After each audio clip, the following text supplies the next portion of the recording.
Bismillahirrahmanirrahim. Assalamualaikum warahmatullahi wabarakatuh. Alhamdulillah wa syukurillah wa la hawla wa la quwwata illa billah. Asyhadu an la ilaha illallah wa asyhadu anna Muhammadar Rasulullah. Allahumma shalli ala Muhammad wa ala alihi wa sahbihi wa man wala. Kita sampai mana Bang Wen?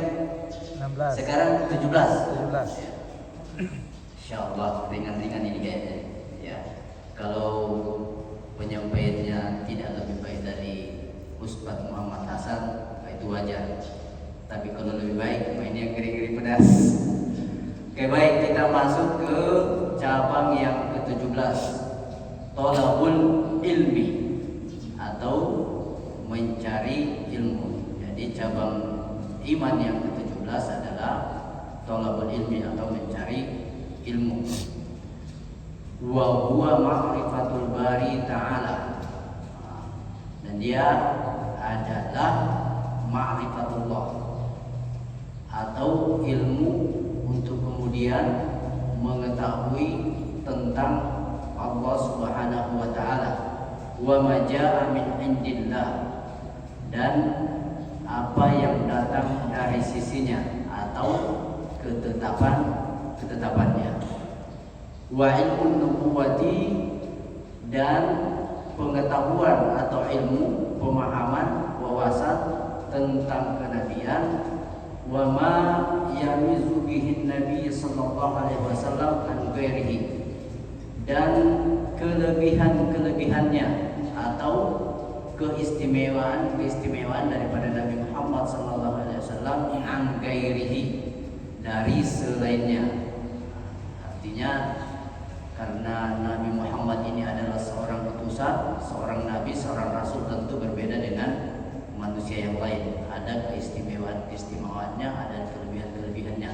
Dan ini perlu kita ketahui, bahkan bukan perlu, wajib kita ketahui setelah ma'rifatullah, kemudian ma'rifatul nabi, kemudian wa ilmu ahkamillahi ta'ala, dan kemudian tentang hukum-hukum Allah, ya, tentang aturan-aturan Allah, tentang koridor-koridor yang ditentukan oleh Allah Subhanahu wa taala, wa aqdiyatihi, dan batasan-batasannya, wa ma'rifatul ma talabal ma wa ma'rifatul ma tatlubul ahkam minhu, dan juga pengetahuan tentang yang mendatangkan hukum-hukum darinya, ya. Jadi mengetahui tentang sesuatu yang mendatangkan hukum-hukum darinya, artinya pengetahuan itu menyebabkan kemudian datang hukum-hukum darinya. Seperti apa? Kal kitabi, Al-Quran, kita harus mempelajari Al-Quran. Kemudian was sunnah Nabi atau hadis-hadisnya. Kemudian wal qiyas, ada qiyas. Kemudian wa syuruti al-ijtihad, syarat-syarat untuk kemudian melakukan ijtihad. Jadi ini tingkatannya. Pertama Al-Quran, kemudian sunnah Nabi, kemudian qiyas, kemudian syurutul ijtihad. Ketika tidak dapat di Al-Quran, cari di hadis. Tidak dapat di hadis, cari di qiyas. Tidak dapat di qiyas, cari di syarat-syarat al-ijtihadiyah. Begitu tingkatan-tingkatan, dan ini semua kita harus wajib mengupayakan untuk kita bisa memahaminya, karena ini bagian daripada iman. Dan di dalam kitab ini bagian iman yang ke-17. Wal Qur'ani wal hadithi masyhunani bi fadilatil ilmi wal ulama, ya. Dan Al-Qur'an dan hadis adalah yang mempunyai keutamaan tertinggi daripada yang lainnya di sisi para ulama, wal ilmu ulama, atau pengetahuan, keilmuan yang dimiliki oleh para ulama. Innama yakhsyallaha min ibadihi ulama. Ini keterangan dalilnya bahwa sesungguhnya yang takut kepada Allah min ibadihi al ulama, dari hamba-hambanya al ulama, yang memiliki ilmu. Ya, alim satu orang, alimani dua orang, al ulama banyak, atau orang-orang yang memiliki ilmu, tentunya ilmu agama, ilmu tentang Quran, ilmu tentang sunnah, dan juga selanjutnya turunannya. Kita lanjut ke yang ke-18. Ya, kita usahakan sampai 24. Kalau targetnya 70 itu berarti karena 10 hari berarti per hari harus 7. Kemudian yang ke-18, cabang iman yang ke-18, nashrul ilmi. Intishar, nasyara yanshuru atau intasyara yanshuru, intishar, menyebarkan, menyampaikan, mendakwakan ilmu. Liqaulihi ta'ala la tubayyinunnahu lin-nasi wa la taktumun. Ini di sini ada dua kalimat taukid, la sama nunun tasydid. Asal katanya bayyana yubayyinu, la tubayyinunnahu artinya sungguh harus wajib untuk disampaikan kepada manusia, wala taktumunahu, dan tidak boleh kemudian disembunyikan. Kata mayaktumu. Jadi ilmu itu harus disampaikan, ilmu harus disebarkan, ilmu harus diberitahukan kepada yang lain, dan ini hukumnya wajib. Sampai Allah katakan la tubayyinunna, dua kalimat taukid menyertainya, bahwa ini betul-betul sesuatu yang wajib untuk disampaikan. Waliyunziru qaumahum idza raja'u ilaihim.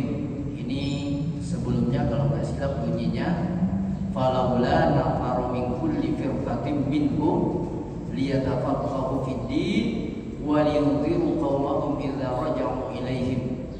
Yang ini perintah tentang kalau ada perang itu tidak mesti juga berangkat semua. Karena kalau berangkat semua, mati semua, habis ilmunya. Maka diperintahkan untuk tinggal sebagian belajar, liyatafaqahu fiddin, untuk mempelajari agama Allah dalam rangka apa?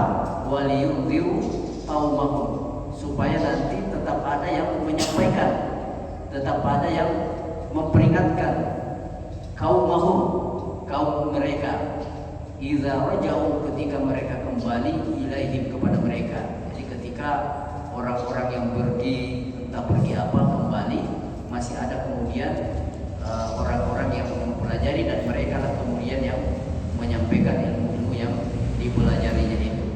Intinya adalah nashrul ilmi, wajib untuk kemudian menyampaikan ilmu yang sudah dipelajari, tidak boleh ada yang disembunyikan sedikit pun.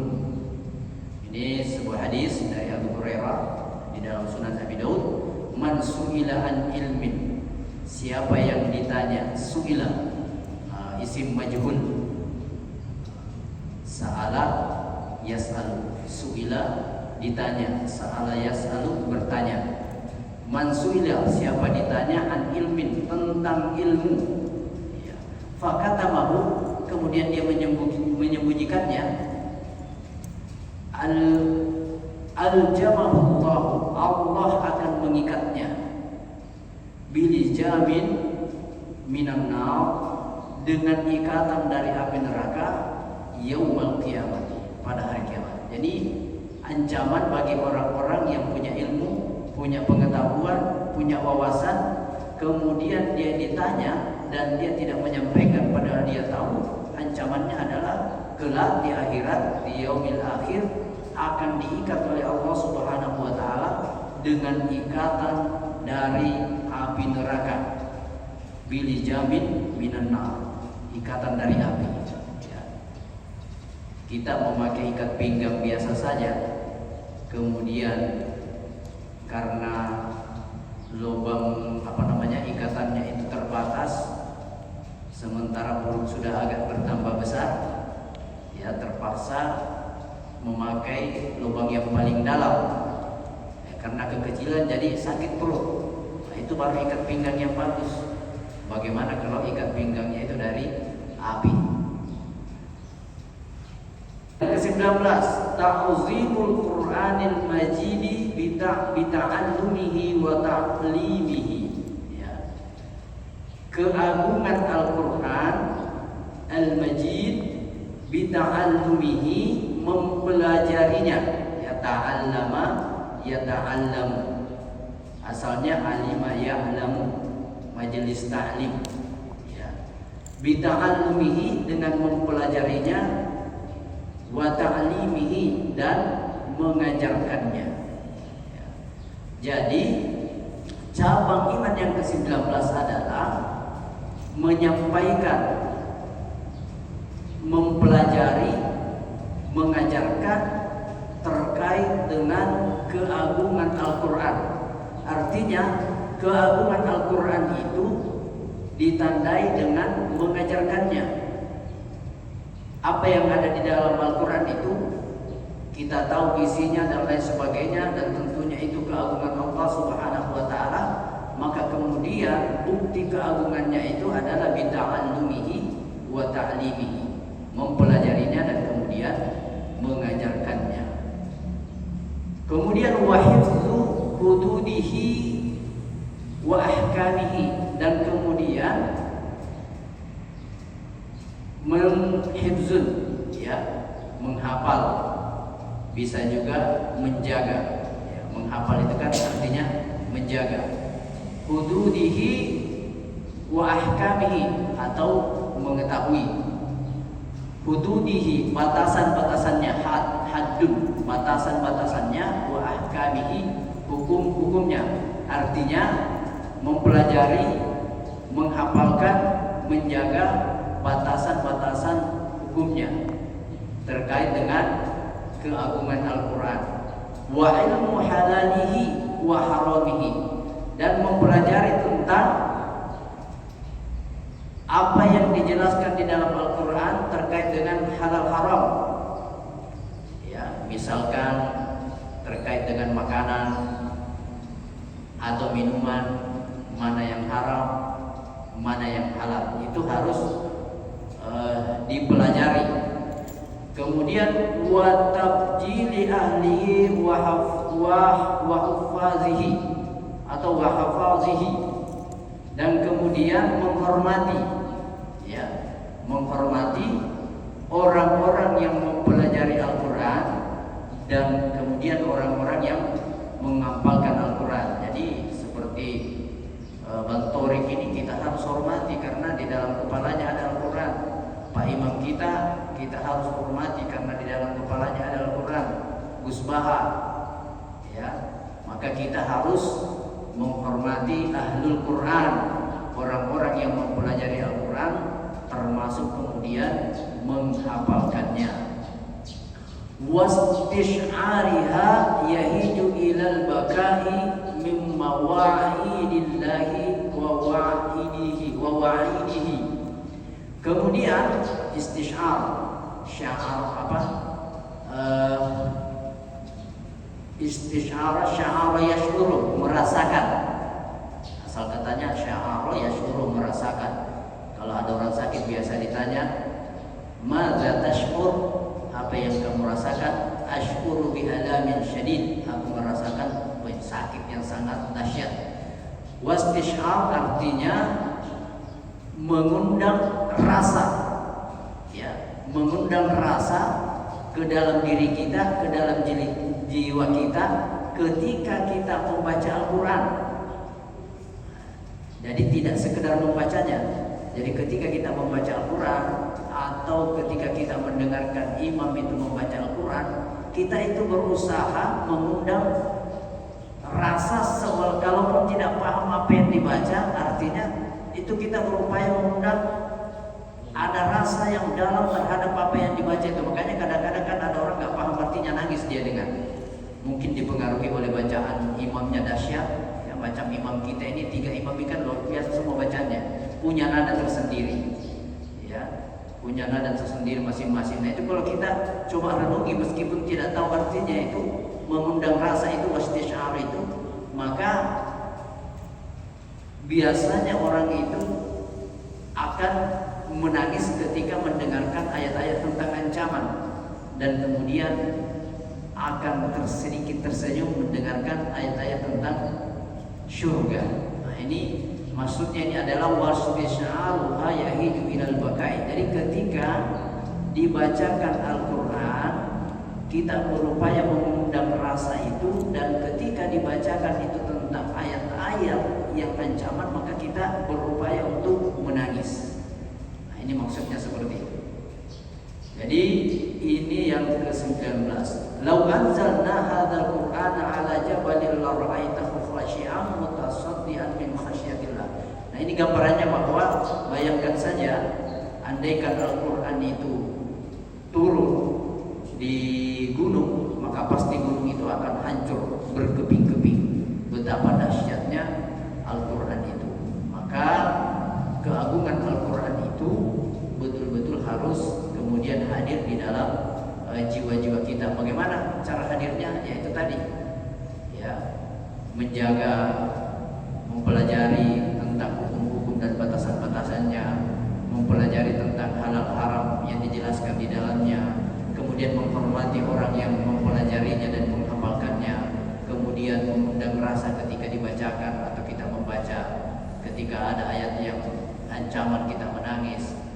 Ada ayat tentang yang baik-baik tentang surga, kita seolah tersenyum.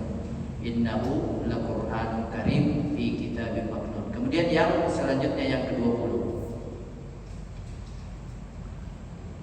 Yang ke-20 at-thaharat, bersuci. Nah, ini kalau kayak tohar ini insyaallah sering dengar ya. Bersuci. Jadi cabang iman yang ke-20 adalah bersuci. Liqaulihi ta'ala, "Idza qumtum ila sholati faghsilu wujuhakum wa aydikum ilal marafiq." Ketika mau salat, maka kemudian cucilah mukamu, tanganmu sampai ke siku. Artinya harus bersuci, dan ini diantara aturannya.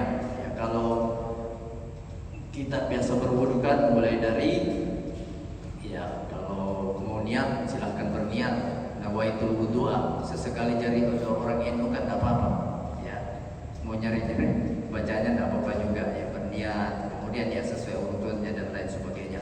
Itu standar atau standarisasi orang ketika mau sholat, standar sucinya ya seperti itu, ya, bahwa akan bisa melaksanakan sholat kalau kita sudah bersuci. Wali hadits Abi Malik Al-Asy'ari radhiyallahu anhu, wa at-tahuru syatrul iman. Nah, kita biasa dengar apa itu? An-nazafatu minal iman. Jadi kalau yang hadis ini at-tahuru syatrul iman. Kalau an-nazafatu minal iman itu saya lupa siapa yang menyampaikan, tapi hadisnya bunyinya seperti ini: suci bagian daripada iman. Walhamdulillahi tamla'ul mizan wa subhanallahi wallahu akbar. Ya, alhamdulillah mengisi tamla'u al-mizan, timbangan, wa subhanallahi, subhanallah, wallahu akbar. Artinya zikir alhamdulillah, subhanallah, Allahu akbar. Itu bagian daripada bersuci. Ya. Kemudian yang ke-20 siji, ya 21. As-shalawatul khams. As-sholatu 1, as-sholatani 2, as-sholawat al-khamsah, jamaknya sholat, as-sholawat al-khamsah, sholat wajib yang 5. Liqaulihi ta'ala, wa ma kana Allahu liyudhi'a imanakum. Ya. Kemudian wa aqimus sholata wa atuz zakah. Inna sholata kanat 'alal mu'minina kitaban mawquta. Ini dalil-dalilnya. Kemudian hadisnya sahih Muslim. Inna bainar rajul wa bainash syirki wal kufri tarkas salat. Ya. Sesungguhnya antara perbedaan antara seseorang yang syirik dan kufur itu adalah meninggalkan sholat. Ya, kalau dia sudah meninggalkan sholat ya berarti dia syirik, dia kufur. Al-farqu bainal muslim wal kafir, perbedaan antara orang Islam dengan orang kafir as-sholat. Ya sholat, standarnya sholat. Ketika ada yang tidak sholat, dia kafir. Tapi selama kemudian dia sholat, ya dia muslim. Kata Nabi, jika engkau melihat seorang yang sholat, maka saksikanlah bahwa dia beriman. Itu standarnya adalah sholat. Awwalu ma yuhasabul abdu yawmal qiyamati as-sholat. Yang pertama ditimbang nanti di akhirat adalah sholat. Kalau sholatnya oke, baru juga ditimbang yang lain. Tapi kalau sholatnya tidak memenuhi standar untuk ditimbang, untuk apa lagi ditimbang yang lain? Karena standarnya adalah sholat, as-sholawatul khams. Maka suatu ketika di dalam majelis Rasulullah SAW, sahabat sekalian, ada pernah sahabat bertanya, ya Rasulullah, saya ini kadang-kadang ketika dalam sholat pun itu tidak khusyuk, ingat urusan dunia, ingat utang, ingat pekerjaan, ingat macam-macam. Bagaimana sholat yang seperti ini? Apakah diterima atau tidak? Apakah ada pahalanya atau tidak? Kata Rasulullah SAW bahwa yang namanya orang sholat, maka pasti syaitan itu tidak akan pernah berhenti untuk menggoda. Jangankan saat sholat, saat dia mau niat mau sholat sudah digoda. Ya, ketika dia mulai takbir digoda, sampai selesai sholat digoda. Maka Nabi bilang, kalau karena kamu takut tidak khusyuk kemudian kamu tidak sholat, maka ketahuilah setan itu pasti tertawa terbahak-bahak, terpingkal-pingkal. Tapi kalau kamu sholat dan kemudian di dalam sholatmu itu engkau kemudian terkadang tidak khusyuk ingat urusan dunia, maka yang engkau harus lakukan adalah berupaya untuk kembali khusyuk. Jangan terlena, jangan kemudian diteruskan terlanjur memikirkan pulang kampung karena susah pulang, akhirnya dinikmati. Kadang-kadang memang menghayal di dalam sholat itu paling nikmat. Kadang-kadang itu akhirnya wah nikmat betul, seolah-olah khusyuk padahal memikirkan yang lain. Nah, kata Nabi, yang harus dilakukan itu berupaya untuk kembali. Karena kata Nabi, ketika kita berupaya untuk kembali dari ketidakhusyuan itu, maka pasti Allah akan datang menyambutmu. Bahkan Nabi kasih perumpamaan. Bayangkan seorang ibu, kata Nabi, ketika dia melihat anaknya berlari menuju ke dia, menuju ke ibunya, kemudian sang anak itu terjatuh, ya terpeleset kemudian terjatuh, apa yang dilakukan oleh seorang ibu? Apakah seorang ibu itu memarahi anaknya? Apakah seorang ibu membentak anaknya? Atau bahkan apakah seorang ibu mencaci maki anaknya? Tentu tidak. Yang dilakukan oleh seorang ibu justru berlari menuju ke anaknya, kemudian mengangkat anaknya, selanjutnya dia memeluknya, kemudian mengusap-usapnya, menghapus air matanya, sehingga kemudian sang anak seolah-olah tidak ada yang terjadi. Nah, Allah Subhanahu wa Ta'ala, kata Nabi, lebih daripada kasih sayang seorang ibu. Jadi ketika engkau tergelincir dalam sholatmu, kata Nabi, berupaya untuk kembali, maka di saat itulah Allah akan datang. Bahkan Nabi kan katakan bahwa Allah mengatakan bahwa jika engkau datang dengan berjalan, maka Allah datang dengan berlari. Kecepatan kita 100, Allah kecepatannya lebih daripada itu. Wa idza sa'alaka ibadi anni fa inni qarib ujibu da'watad da'i idza da'an falyastajibu li wal yu'minu bi. Syaratnya 2, falyastajibu li, menjalankan segala perintah Allah tanpa kecuali, wal yu'minu bi, yakin kepada Allah Subhanahu wa Ta'ala. Nah, ini terkait dengan salat, cabang iman yang ke-21. Kemudian yang kedua, zakat, az-zakat. Liqaulihi ta'ala, wa ma umiru illa liya'budu Allaha mukhlishina lahu-d-din hunafa'a wa yuqimus sholata wa yu'tuz zakata wa dzalika dinul qayyimah. Ya. Jadi tanda keberimanan seseorang itu diantaranya adalah wa yu'tuz zakat. Dia harus menunaikan zakat. Ya, syukurnya zakat ini ada aturannya. Ya, ada aturannya sesuai dengan kadarnya. Zakat apa? Kalau zakat fitrah sudah ada juga aturannya. Zakat mal ada aturannya. Zakat profesi ada aturannya. Ya, zakat apa lagi? Yang pasti kita berupaya untuk kemudian, bukan lagi berupaya, wajib. Ya, apalagi seperti sekarang ini. Kita dalam momen Ramadan nanti ada zakat fitrah. Dan ini zakat fitrah wajib kita tunaikan, dan insya Allah tidak memberatkan.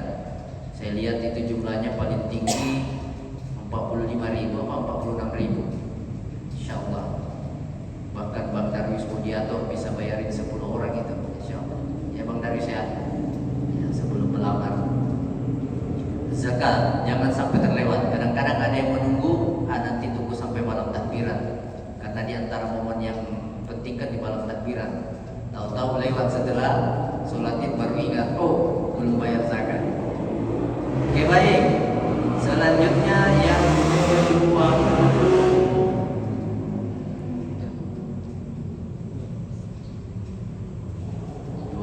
tadi kedua ya. Kedua berarti yang ke-23 Asyam. Nah, sekarang kita sedang di dalam bulan suci Ramadan. Jadi cabang iman yang ke-23 adalah siam, puasa. Liqaulihi ta'ala kutiba 'alaikumus syiyam kama kutiba 'alal ladzina min qablikum la'allakum tattaqun. Puasa. Nah, ternyata puasa ini juga kan diwajibkan terhadap orang-orang sebelum kita.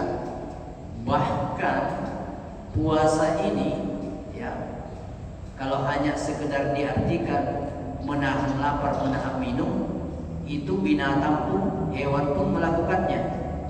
Ya, ada beberapa binatang kan ditakdirkan kemudian untuk berpuasa dalam artian tahan minum, tahan lapar, untuk kemudian menghasilkan sesuatu. Artinya memang ada efeknya puasa itu, meskipun hanya dari sisi menahan lapar dan dahaga. Misal ayam ketika mengerami telurnya itu dia puasa. Dia tidak kemana-mana kan ayam itu kalau lagi ngerami telurnya, dia nungguin telurnya itu. Salah satu hasil penelitian bahwa ketika ayam itu mengerami telurnya, dia tidak makan, tidak minum, suhu tubuhnya naik. Ya, suhu tubuhnya naik, semakin panas, sehingga kemudian itulah yang menjaga telurnya. Nah, kenapa kadang-kadang telur ayam itu ada yang busuk? Ya, kalau dalam bahasa Portugisnya itu telur ampuro. Ya, kadang-kadang ada telur yang busuk. Kenapa? Itu menunjukkan puasanya terganggu. Ya, puasanya ayam terganggu. Kadang-kadang yang ganggu juga manusia atau yang punya ayam. Karena kesiangan, tahu-tahu bunyi di masjid, imsak, wih sudah imsak. Sementara belum masak, yang paling cepat ambil telur. Dia ingat, oh dia dibawa lagi ada telur, padahal lagi dilerami. Dia turunlah ambil satu telur, marahlah ayam itu. Ya kan, orang puasa kan tidak boleh marah. Ya, dengan marahnya ayam itu terganggu puasanya, berkurang nilai puasanya. Ya, ayam aja berkurang nilai puasanya kalau dia marah, apalagi manusia kan. Itulah yang menyebabkan kemudian telurnya ada yang tidak beres, artinya tidak sempurna puasanya. Tapi lihat hasil puasanya ayam. Setelah ayam selesai puasa, muncul makhluk-makhluk baru, ada anak ayam. Ya. Dan banyak lagi. Ular itu kalau mau ganti kulit dia harus puasa 14 sampai 16 hari. Ya, dia tidak boleh makan minum 14 sampai 16 hari. Maka kalau dulu kami waktu sekolah di kampung, karena sekolah itu jaraknya 3 kilo, jadi PP 6 kilo, menyeberangi sungai, melewati hutan. Nah, orang tua bilang nanti kalau di hutan ketemu dengan kulit ular, jangan lama-lama di situ, segera tinggalkan, karena pasti ularnya nggak jauh-jauh dari situ. Artinya ular itu selesai ganti kulit dan dia lagi lapar-laparnya, karena selama dia ganti kulit dia puasa. Dan luar biasanya lagi, dia mau ganti kulit itu menyakitkan, karena dia tidak punya tangan kan, tidak mungkin dia kupas sendiri kulitnya kan. Ya, tidak pula diundang Gus Baha untuk mengupas kulitnya itu kan. Akhirnya apa yang dia lakukan ular itu untuk ganti kulit? Dia gesek-gesek badannya di batu atau di pohon, maka pelan-pelan itu kulitnya terkupas. Itu menyakitkan. Jadi ular kalau mau glowing tidak perlu ke MS Glow glow. Nah, kalau dia mau glowing tidak perlu ke salon, tidak perlu beli kosmetik, cukup dia puasa, maka dia nanti akan glowing. Tapi sayangnya puasanya ular itu gunanya hanya glowing aja, ya, yang lainnya tidak berubah, tetap aja ular. Malah semakin berbahaya kalau dia selesai puasa, ya, siapapun yang lewat bisa dimakannya, makanya hati-hati. Nah, lain lagi ulat, nah, ulat lebih kecil. Nah, tapi coba lihat ulat itu kalau mau jadi kupu-kupu dia harus berpuasa, puasanya lama, berminggu-minggu, ya. Ya, oleh ulat itu kan menggerogoti taman-tamannya ibu-ibu, makanya jengkel itu ibu-ibu sama ulat itu karena dia rusak tamannya kan. Nah, tapi kemudian ulat ini tidak mau jadi ulat terus, dia ingin berubah juga, kasihan. Supaya dia berubah, dia ditakdirkan harus puasa dulu. Dan puasanya ular lebih ngeri daripada kita, daripada yang lain. Apa yang dilakukan? Dia harus masuk ke dalam kokon atau kepompong. Ya, jangankan makan minum, angin pun dia tidak dapatkan. Dia masuk ke dalam bed koper dan berminggu-minggu untuk menjaga kualitas puasanya. Tapi apa yang terjadi selesai dia puasa? Saat Idul Fitri, takbiran Allahu Akbar, Allahu Akbar, keluarlah ya makhluk baru. Tadinya namanya ulat. Karena puasanya bagus, dia dapat gelar baru. Ulat yang bertakwa berubah jadi kupu-kupu, bukan lagi ulat. Tadinya mukanya mengerikan, menjengkelkan, sudah berubah mukanya jadi cantik, ganteng. Nggak ada orang di muka bumi ini yang tidak suka sama kupu-kupu. Bahkan ada sedikit mitos kalau kupu-kupu masuk ke dalam rumah itu ada apa dan lain sebagainya, macam-macam. Karena kupu-kupu itu. Kemudian tadinya ulat itu sembarang dimakan. Dia makan apa saja, mau halal, mau haram, mau pahit, mau manis, dia makan semua. Setelah jadi kupu-kupu, mana mau lagi dia yang jelek-jelek. Selalu yang manis-manis. Ada kita pelajari dulu namanya serbuk bunga. Ya kan? Kupu-kupu itu hanya mau makan, minum, mengisap yang manis-manis. Tidak mau lagi yang pahit-pahit. Nah, puasanya berhasil. Tidak mau makan yang haram, yang manis-manis saja. Dan juga perilakunya lebih baik lagi. Tadinya dia merayap, ya. Kemudian setelah jadi kupu-kupu dia terbang. Ya. Dia tadinya derajatnya di bawah, sekarang diangkat derajatnya oleh Allah, dia bisa terbang kemana saja, ke sana kemari. Nah inilah mudah-mudahan puasa kita itu kayak puasanya ulat itu. Inilah puasa yang berhasil. Semuanya berubah, namanya berubah, dapat gelar. Ya, ulat yang bertakwa jadinya kupu-kupu. Nah, ya kan? Tadi kesembaran dimakan, setelah jadi kupu-kupu hanya yang baik-baik saja dimakan. Tadinya derajatnya di bawah, kemudian diangkat derajatnya oleh Allah Subhanahu wa taala. Ya begitulah kira-kira selanjutnya. Bab al-i'tikaf. Nah, ini pas pula kita kan i'tikaf nih 10 hari terakhir dan kita sudah yang malam keempat. Ya, nanti malam ya kita kalau belum lewat Lailatul Qadar ya mudah-mudahan nanti malam kan. Al-i'tikaf wa ahidna ila Ibrahim wa Ismaila an tahira baitiya lit-taifina wal 'akifina war ruk'is sujud. Wa ahidna, apa artinya wa ahidna itu? Apa Bang Torik? Wa ahidna. Aku baca 7. Tidak. Bagian Baqarah. Apa Mer? Ntar kita buka terjemahannya. Lupa saya artinya wa ahidna. Sampai saya salah artikan kan. Simpanlah Mer. Kebetulan Bang Umar kirim juga terjemahnya. Wa ahidna, dan kami perintahkan dan kami perintahkan kepada Ibrahim dan Ismail antahwira baitiya lit-taifina wal 'akifina war ruk'is sujud, untuk mensucikan rumahku dengan taifin wal 'akifin war ruk'is sujud. Jadi taif itu berarti tawaf ya, orang-orang yang tawaf. Kemudian 'akifin orang-orang yang i'tikaf, war ruk'is sujud dan orang-orang yang rukuk dan sujud. Jadi i'tikaf itu adalah ya at-tawaf, al-'akif, ar-ruk'i, as-sujud. Insyaallah semua ini kita laksanakan di masjid ini ya, paling tidak selama 4 malam ini. Ya mudah-mudahan yang belum sempat hadir bisa dimudahkan kakinya untuk melangkah ke tempat ini bisa hadir. Kemudian dalam hadis Aisyah fi sahihain, anna Nabiy sallallahu alaihi wasallam kana ya'takifu. Ya, Rasulullah itu beriktikaf al-ashra al-awakhir, 10 dari akhir atau 10 terakhir min Ramadan, dari bulan Ramadan, hatta tawaffahu Allah, sampai kemudian beliau meninggal. Jadi Aisyah menyampaikan bahwa Rasulullah sallallahu alaihi wasallam itu melakukan i'tikaf selama hidupnya atau sepanjang hidupnya sampai kemudian beliau dipanggil oleh Allah Subhanahu wa taala. Di hadis-hadis lain juga disampaikan bahwa ketika 10 hari terakhir Ramadan, Rasulullah itu mengencangkan ikat pinggangnya, dalam artian memaksimalkan semaksimal mungkin 10 akhir Ramadan.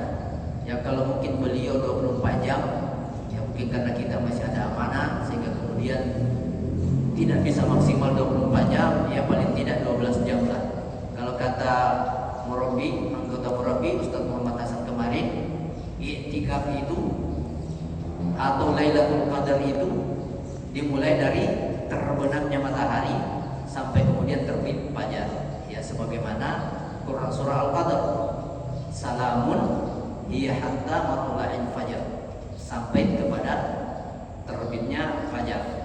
Di beberapa hadis juga terkait dengan Lailatul Qadar ini ada yang menyampaikan bahwa andaikan malam, salah satu malam ganjil itu dari 10 terakhir itu adanya di malam Jumat, maka kemungkinan besar itu adalah Lailatul Qadar di situ. Nah, itu kemarin di malam 21 itu malam Jumat. Ya, kita tidak tahu apakah sudah datang Lailatul Qadar di malam itu atau belum. Nah, ada juga hadis mengatakan di malam ke-27 Ramadan. Nah, intinya mayoritas atau jumhur ulama mengatakan di malam-malam ganjil 21, 23, 25, 27, 29. Tapi kalau kita menarik benang merahnya daripada ini sahabat sekalian, menunjukkan bahwa namanya juara, namanya orang ikut perlombaan dan ingin juara, itu perlombaan tidak dimulai dari garis akhir, tapi perlombaan dimulai dari garis awal. Enggak ada orang dihitung juara kemudian tiba-tiba dia nongol ikut lomba di garis akhir, harus mengikuti garis awal. Ya, Ramadan ini katakan dibagi 3, berarti 10 hari pertama gigi 1, gigi 2. 10 hari kedua gigi 3, gigi 4. 10 hari terakhir atau yang ketiga nggak pakai gigi lagi karena sudah ganti medik, nggak terasa masuk giginya kan. Ya, kalau waktu masih 10 pertama dan kedua itu karena manual harus injak kopling dulu, ya, kemudian masuk gigi, lepas pelan-pelan baru gas. Nah, artinya masih ini. Tapi kalau sudah di 10 malam terakhir ini sudah tidak pakai itu lagi karena sudah metik. Pokoknya gaspol aja, gaspol.